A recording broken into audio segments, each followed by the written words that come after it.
It was a Wednesday morning in March, and the woman standing at the teller window in a small branch outside Tulsa had already been widowed for 11 days.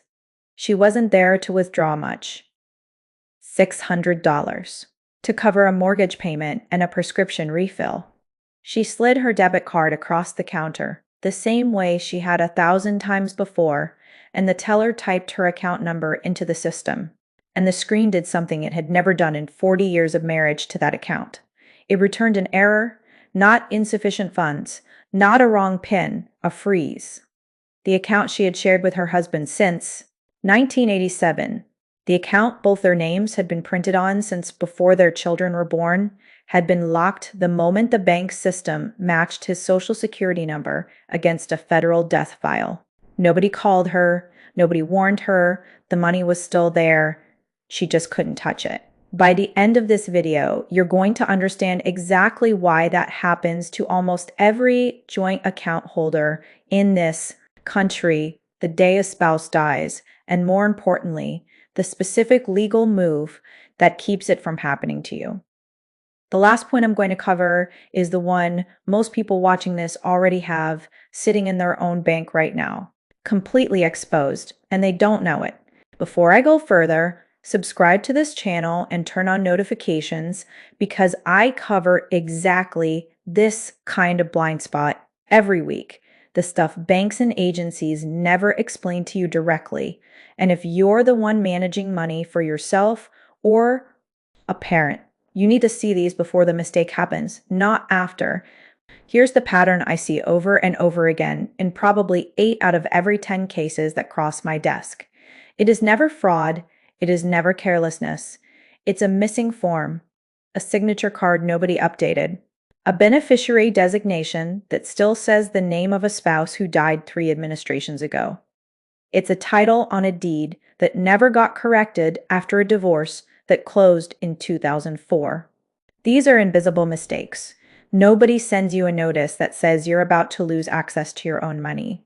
There's no penalty letter, no red flag.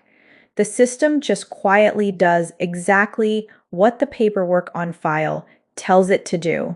And if that paperwork is outdated, incomplete, or missing entirely, the system will freeze, deny, or misdirect money that was rightfully yours.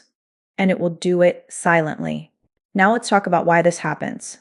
Because it's not a bank being cruel. It's the bank following the law. And once you understand the actual legal mechanism, you'll understand exactly how to get ahead of it. Under most state adaptations of the Uniform Probate Code, and specifically under the multiple party account provisions found in UPC Article VI, Part 2, a joint account with rights of survivorship is supposed to pass automatically to the surviving owner outside of probate. That's the theory. In practice, banks operate under a second, competing obligation. Federal regulations tied to Social Security Administration reporting, specifically the Death Master File protocols under Section 205 of the Social Security Act, require financial institutions to cross-reference account holders against reported deaths. And once a match hits, most bank compliance departments freeze the entire account, not just the deceased owner's share, until survivorship documentation is formally presented and verified. Nothing about this is automatic in the way people assume. The bank does not know your marriage was 50 years long. It does not know you were the one paying the mortgage from that account every month. It only knows what's printed on the signature card and what's been filed with them since. The National Consumer Law Center has estimated that surviving spouses and joint owners lose access to an average of 11 to 19 days of usable funds during this freeze period. And for households living paycheck to paycheck or social security check to social security check, that gap is where late fees, overdraft penalties, and missed payments start compounding. Multiply that friction across the roughly 2.4 million deaths recorded annually among Americans over age 65, and you start to see why this is a structural problem, not a rare glitch. Let's start with the first pattern, and I'm calling this one the notification trap, because it is the single most common reason joint accounts freeze, even when survivorship rights are completely clear on paper. Here's the mechanism. The moment a bank receives a death notification, whether that's from a funeral home submitting the standard state death record, from the Social Security Administration's automated reporting system, or in some cases, directly from a family member calling to close out benefits, the bank's compliance system runs what's called a hold protocol. This isn't optional for them. Under the Bank Secrecy Act's customer due diligence requirements and reinforced by individual state probate codes, banks are required to verify legal survivorship before releasing funds. Because releasing money to the wrong party or releasing it before creditors or the estate have a claim resolved exposes the bank to liability. So even in a textbook case, an account explicitly titled Joint with Right of Survivorship, JTWRS, on the original signature card, the bank will still typically freeze the account until the surviving owner presents a certified death certificate and, in many states, completes the bank's internal survivorship affidavit. I saw this play out with Richard Alvarez, 68 years old, a retired machinist from Fresno, California. Richard and his wife Donna had held a joint checking account together since 1991. When Donna passed in January of last year, Richard assumed, reasonably, that because his name was already on the account, nothing would change. Instead, his debit card was declined at the pharmacy 3 days later. The account held $14,200. It stayed frozen for 26 days, not because anything was wrong with his claim to the money, but because nobody at the bank branch had told him, at any point during the account's 30-year history, that a survivorship affidavit even existed as a form, or that he needed to bring a certified death certificate, not a photocopy, not the funeral home's printed program, but a certified copy with a raised state seal, purchased directly from the county vital records office. Richard eventually resolved it, but not before 2 automatic mortgage payments bounced, generating $70 in overdraft fees and a temporary ding to a credit history he protected for 4 decades. The fix here is specific.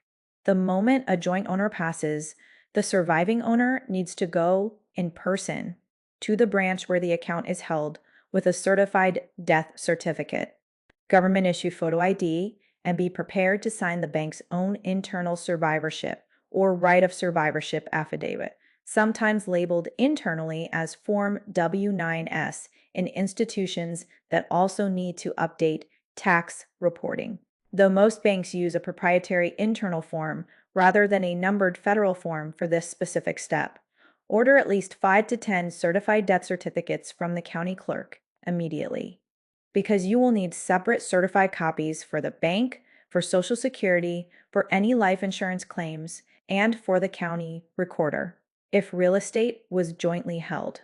This window matters. Some banks will place what's called an extended hold if the affidavit isn't presented within 30 to 60 days, which can trigger a formal probate referral even on an account that never should have touched probate court at all, adding months and legal fees to something that should have taken a single branch visit. The second pattern is what I call the titling mistake. And this one is more dangerous because it doesn't just delay access, it can permanently reclassify who legally owns the money. Not every account with 2 names on it is actually a survivorship account. There's a critical legal distinction between an account titled joint tenants with right of survivorship and one titled as tenants in common, or in some states, a simple convenience account or agency account, where a second name was added purely so that person could help pay bills with no ownership interest at all. Under most state banking codes, including provisions modeled on the Uniform Single Party or Multiple Party Accounts Act, if an account is titled as a convenience account rather than a true JTWROS account, the surviving name on the account has 0 automatic claim to the funds. The entire balance becomes part of the deceased. Owner's probate estate. Full stop, regardless of who actually contributed the money or who the deceased intended to receive it. This is exactly what happened to Patricia Wren. 74, a retired school administrator from Columbus, Ohio. Patricia had added her son onto her checking account 8 years earlier, specifically so he could help pay her bills as her mobility declined. When Patricia passed away, her son assumed the $61,000 balance was his, since his name had been on the account the entire time. Instead, the bank's records showed the account had been opened and coded internally as a convenience account, not a survivorship account, because of how the original signature card had been filled out at account opening in 2016. That $61,000 was pulled entirely into Patricia's probate estate, and because Patricia's will predated the account by several years and split her estate 3 ways among her children, her son ended up receiving roughly $20,300 of the account he had, believed was entirely his, with the remaining $40,700 split between 2 siblings after nearly 11 months in probate court and just over $4,100 in legal and filing fees. The way to check this before it ever becomes a problem is simple, but almost nobody does it. Request a copy of the original signature card from your bank, which every bank is required to retain and can pull for you on request, and look specifically for the account type classification. If it says convenience, agency, or authorized signer, that account will not pass by survivorship, no matter how many decades both names have been on it. If you need to correct this, the fix is to complete a new account ownership designation form at the branch, sometimes called a change in account title form, converting it explicitly to joint tenants with right of survivorship. And this needs to happen while both parties are alive and competent to sign, because once one owner has passed, the classification on record at that moment is generally what controls the outcome. Now, here's what I want you to do. The exemptions, the breaks, the refunds most seniors already qualify for but never claim. I've put them all in one place, state by state, form by form, so you don't waste hours digging through government sites. Everything's laid out fast and simple so any senior can find exactly what applies to them. No matter what state you're in, there's money you're leaving on the table. And it's called the Senior Exemption Playbook. It's in the first pinned comment right below this video. Just tap it once and you'll have everything you need. Now stay right here, because the last trap is the most dangerous one in this entire video, and it's the reason I made this whole video in the first place. This last one is what I call the solo rebuild trap, and it hits the surviving spouse not in the first month, but months later, after the funeral, after the estate paperwork, after everyone assumes the hard part is over. Here's the mechanism. When one owner on a joint account dies, and the surviving spouse successfully claims the funds and moves them into a new account solely in their own name, which is the correct and legally recommended move, that account instantly loses every protection that came from joint titling. It is now a single owner account, subject entirely to that individual's own state's rules on what happens if they become incapacitated or pass away themselves. And this is where I see the second wave of financial damage happen, usually 12 to 24 months later. And under most state probate codes, a single name account with no designated payable on death or POD beneficiary, and no active power of attorney on file, freezes completely if that account holder becomes incapacitated, say from a stroke or advancing dementia, or passes away. And this time, there is no surviving joint owner to fall back on. The account goes straight into either a guardianship or conservatorship proceeding while the person is alive but incapacitated, governed by state adult guardianship statutes, or straight into full probate if they've passed, governed by the same uniform probate code provisions, but this time with none of the survivorship shortcuts that existed when the account was joint. I saw this happen to Eleanor Castellano, 79, a retired dental hygienist from Scottsdale, Arizona, whose husband passed in 2022. Eleanor did everything right in those first 30 days. She got the certified death certificates. She presented the survivorship affidavit. She successfully claimed the full $187,000 joint balance and moved it into a new account titled solely in her name. What she didn't do, because no one told her to, was add a payable on death beneficiary designation to that new solo account, and she didn't execute a durable financial power of attorney naming one of her adult children. 18 months later, Eleanor suffered a stroke that left her cognitively impaired but physically alive. Her daughter, trying to help pay for Eleanor's care and cover her mortgage, discovered she had zero legal authority to access that $187,000 because there was no power of attorney on file, and Eleanor was no longer competent to sign one. Her daughter had to petition the county probate court for a conservatorship, a process that took 4.5 months, cost $6,800 in attorney and court fees, and during which Eleanor's mortgage fell 2 payments behind, triggering a formal delinquency notice from her lender. The fix is 2 documents, and they need to happen at the exact moment you open that new solo account. Not someday, not on your to-do list. First, add a payable on death beneficiary at the bank, which is typically a simple form completed in 5 minutes at the branch, sometimes called a POD designation or Taunton Trust designation, depending on your state.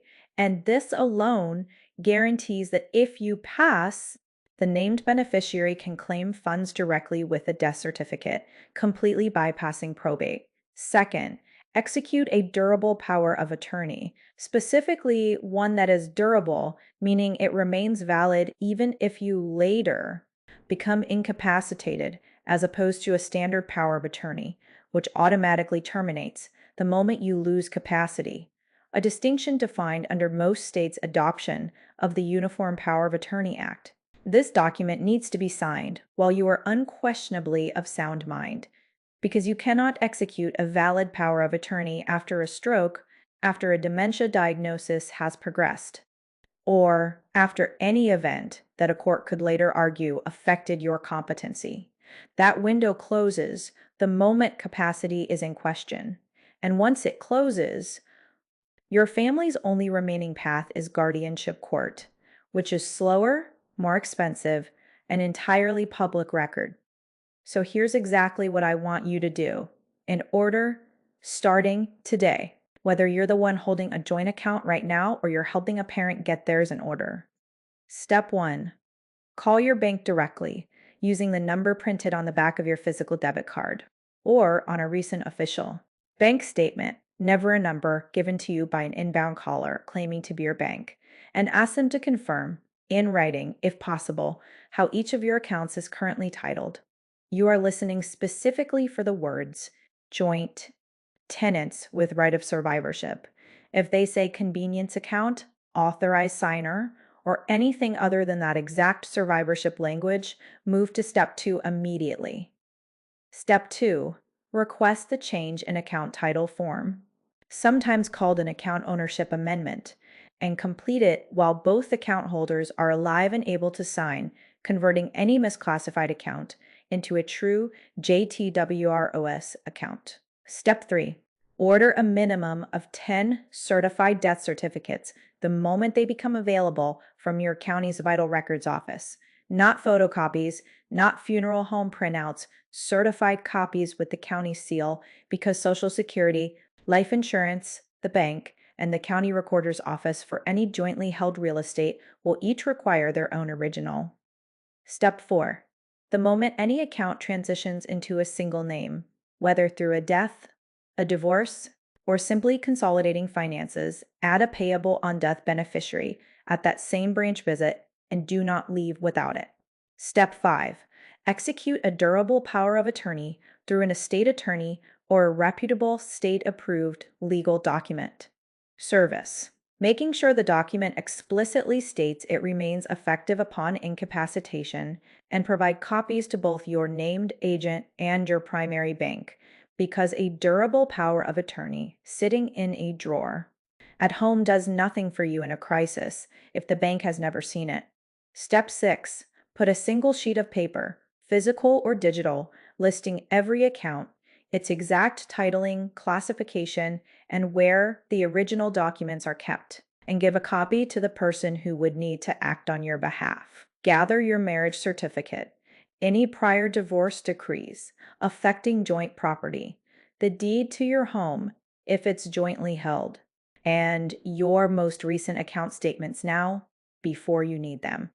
Because assembling this under the pressure of a hospital room or a funeral home's 3-day timeline is where most of these mistakes happen.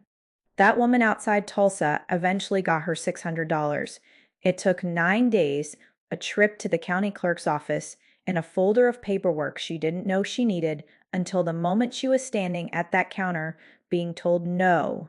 Nothing about her marriage, her finances, or her right to that money had changed. What changed was a piece of paper the bank had on file and what she didn't have on hand to override it. That's the entire lesson here. The money was never actually at risk, access to it was.